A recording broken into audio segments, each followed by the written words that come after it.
everyone, I am Neha, your happiness coach.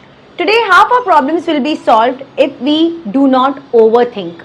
A lot of my clients who come to me for counseling will keep telling me things and pointers which I will be like, it is just a clear problem of overthinking. Sometimes we get too much deep into it and where it is not required and totally not needed.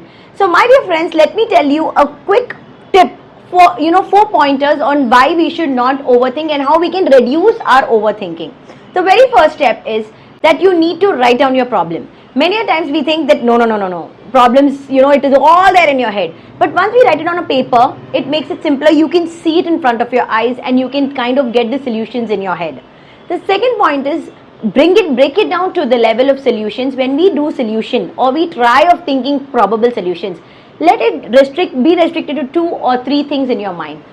Don't derive 100 solutions to it, that what if this, what if that, and what if this. Don't make it a nested loop, that one if but 1 2 then again 1 2. No, don't complicate it. The whole concept of overthinking is when you have too many solutions running around and we are trying to drive down everything into a funnel. That's not going to happen. So the second pointer is extremely important, that you have to channelize it and restrict it to 2 or 3 probable solutions and then think of going further. Third important point is don't go discussing your problem with 100 people.